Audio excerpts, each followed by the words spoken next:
하나님의 능력만 드러내십시오. 무엇을 하든지 다 하나님의 영광을 위해 하라. 고린도전서 10장 31절. 성육신의 위대한 기적은 평범한 유년 시절로 이어집니다. 변화산상의 기대한 기적은 귀신 들린 골짜기에서 사라집니다. 부활의 영광은 해변에서의 아침 식사로 이어집니다. 이는 절정의 반대를 나타내는 것이 아니라 하나님의 위대한 계시를 보이기 위함입니다. 우리는 놀라운 경험을 사모하는 경향이 있습니다. 영웅심을 느끼는 것을 영웅이 되는 것으로 오해합니다. 보는 사람도 없고 조명도 없으며 아무도 관심조차 보여주지 않는데 매일 하나님을 영화롭게 하며 지내는 것은 위기를 웅장하게 견디는 것과 다른 것입니다. 중세시대의 후광을 원하는 것은 아니지만 우리는 사람들이 그 사람은 얼마나 훌륭한 기도의 사람인지, 그 여자분은 정말 경건한 분이셔 라고 말해주는 것을 원합니다. 그러나 만일 당신이 주 예수께 옳게 헌신되어 있다면 당신은 아무도 당신을 알아볼 수 없는 최상의 높이에 오른 것입니다. 이때 사람들의 눈에 띄는 것은 당신 자신이 아니라 당신을 통해 언제나 흘러나오는 하나님의 능력입니다. 오, 나는 하나님으로부터 위대한 부르심을 받았습니다. 가장 보잘것없는 일을 하나님의 영광이 되도록 하려면 우리 안에 성육신하신 하나님의 능력이 필요합니다. 우리를 가장 철저하게 인간적으로 만드시고 또한 전혀 사람들의 눈에 띄지 않으면서 동시에 주님의 것으로 만드시는 분은 우리 안에 계신 성령이십니다. 성도의 삶의 평가는 성공이 아니라 현실적인 인간의 삶에서의 신실함입니다.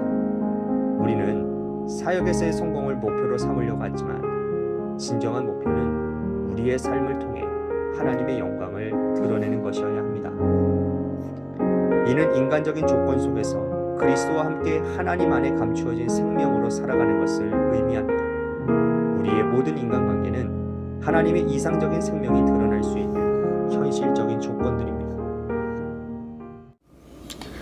주님은 나의 최고봉 새벽 묵상, 오늘은 12월 23일 하나님의 능력만 드러내십시오 라는 제목으로 말씀을 나누도록 하겠습니다. 여러분, 신앙생활을 조금만 하다 보면요, 자연스럽게 앞에 서게 되는 일들이 생기게 됩니다. 예배 사회를 본다든지 아니면 성경 봉독이나 아니면 대표 기도를 하기도 하지요. 뿐만 아니라 더 나아가서는 셀장이 되기도 하고 선교의 장이 되기도 하고, 그죠? 공동체의 대표가 되기도 합니다. 그러다 보니 자연스럽게 자신의 이름이 나기도 하고요. 또 삶의 일부분이 알려지기도 합니다. 그런데 참 이상한 것은요, 남 앞에 서게 되고 이름이나 얼굴이 알려지면서 주객이 조금씩 전도되어지는 그런 일들이 일어난다라는 거죠. 무슨 말이냐 하면 우리가 하는 모든 일은 그것이 사역이든 생활이든 간에 하나님의 영광이 되어야 되는 일들이잖아요. 그죠? 그것도 그럴 것이, 우리가 늘 고백하던 대로 우리의 삶의 모든 것은 전적인 하나님의 은혜요, 하나님의 덕분이기 때문에 우리는 하나님의 영광을 위해서 사역이든 생활이든 살아가는 것입니다. 그러니 우리가 내세울 것도 자랑할 것도 아무것도 없는 것이죠. 다 주님의 것이고 주님께로부터 온 것인데 그리 우리가 자랑할 것이 있겠냐라는 거죠. 하나님의 은혜에 그저 감사할 뿐이고, 굳이 자랑한다면 주님만 자랑하면 되는데 우리의 연약함인지라 그렇게 되지 않을 때가 참 많다라는 겁니다. 제머스는 이 부분에 대해서 이런 말을 해요.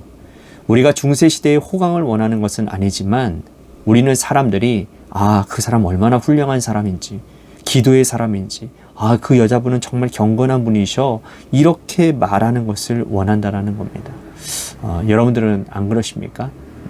어떠세요? 누군가가 여러분들의 경건 생활이나 또 삶의 모습을 가지고 칭찬한다면 당연히 기분 좋겠죠. 뿐만 아니라 어깨도 으쓱해지지 않던가요? 그런데 그것이 습관이 되어지다 보면 그렇게 안 알아주잖아요. 그러면 서운해지기 시작하는 겁니다. 그리고 그렇게 인정받고 싶어서 자기 눈에 보이는 일들만 찾아서, 사람들의 주목받는 일들만 찾아서 그것만 찾아서 그것만 하게 되는 거예요. 그것에 집중하게 되고요. 그러니 당연히 하나님보다 사람 무식하는 결과를 낳게 된다는 것이죠. 그렇게 되면 잘못하다가는 사울 꼴이 되는 겁니다. 사울. 여러분, 처음부터 사울이 되는 사람은 없어요. 신앙생활 하면서. 그러나 사람의 인정을 받고 또 즐기고 그것이 반복되다 보면 나도 모르는 사이에 그런 자리에 갈 수도 있다, 그 말이라는 겁니다. 챔버스는 이런 말을 합니다. 만일 당신이 주 예수께 옳게 헌신하였다면 당신은 아무도 당신을 알아볼 수 없는 최상의 높이에 오른 것이라고요. 이때 사람들의 눈에 띄는 것은 여러분 당신의 자신이 아니라 당신을 통해 흘러나오는 하나님의 능력이라는 겁니다. 그러니까 올바른 헌신자에게 나타나는 것은 하나님의 능력이어야 된다는 말이죠. 특별히 여기서 이 옳게 헌신한다라는 이 사람은 아무도 알아볼 수 없는 최상의 높이에 올랐다라는 말이 저는 이 부분이 참 마음에 와닿는 것 같아요. 그러니까 여러분이 열심히 헌신하고 충성하는데 사람들이 몰라준다면 여러분들은 이미 사람들이 알아볼 수 없을 만큼의 높은 수준에 있음을 생각하시면 맞는 거예요. 그렇게 생각하면 남들이 몰라준다 해도요, 서운할 것도 속상해할 것도 없어요. 다른 차원의 삶을 살고 있으니 말이죠.